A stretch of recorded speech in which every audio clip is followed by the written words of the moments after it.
When SpaceX spends $17 billion to snap up wireless spectrum from EchoStar, you know something big and bold is happening in the world of connectivity, and it's sending shockwaves through the entire telecom industry. But here's where things get especially intriguing.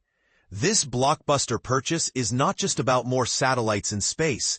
It could set off a seismic shift in how millions of people around the world access the internet and mobile services. Under this headline-grabbing deal, SpaceX, the company led by the ever-ambitious Elon Musk, is acquiring key wireless spectrum rights from EchoStar, the parent company of Boost Mobile. This is a monumental step in SpaceX's mission to supercharge its Starlink satellite network and launch a brand new 5G initiative. The price tag? About $17 billion. But that's not all.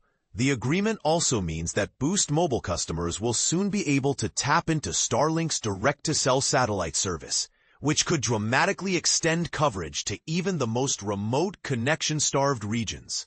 To understand why this matters, consider this.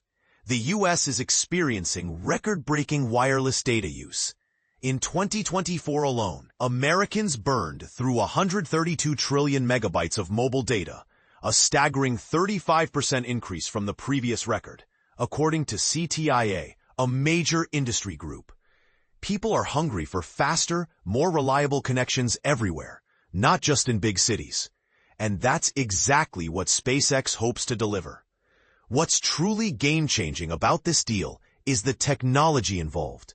SpaceX is planning to deploy a fleet of next-generation, laser-connected satellites. Think of them as cell towers in space that could boost Starlink's mobile network capacity by more than 100-fold. Gwynne Shotwell, SpaceX's president, emphasizes this vision. With these exclusive spectrum rights, we'll be able to end mobile dead zones worldwide.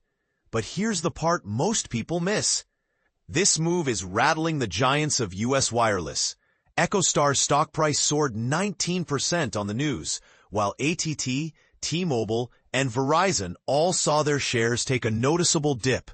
Clearly, the industry recognizes the disruptive potential. Is the era of traditional cellular networks facing a real threat? It gets even juicier when you look at the financial structure.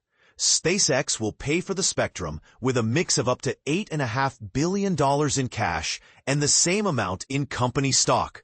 Plus, they're taking on $2 billion worth of EchoStar's debt interest until late 2027.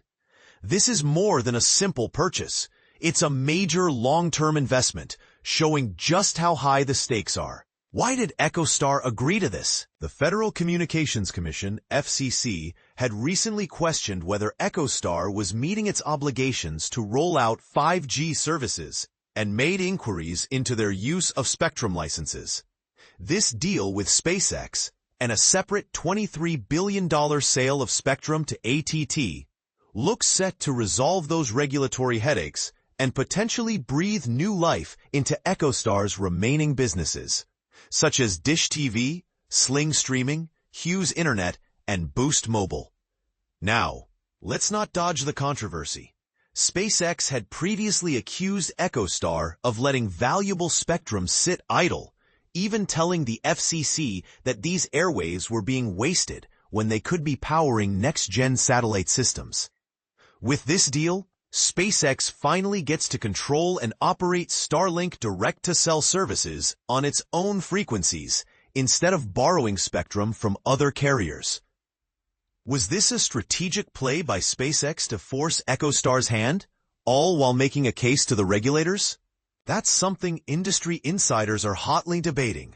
Meanwhile, the race for spectrum is heating up across the board. Verizon, for example, spent tens of billions acquiring its own spectrum, and just last year got approval to buy Frontier Communications for $20 billion. Clearly, every major player believes the future of communications will be won by those who control the airwaves. So, what do you think? Will SpaceX's move to dominate the sky with Starlink satellites make traditional cell towers obsolete? Is it fair for one company to buy up so much spectrum?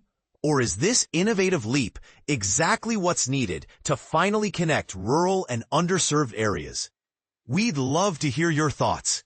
Does this signal a new dawn for global connectivity? Or is something crucial being overlooked? Let the debate begin in the comments.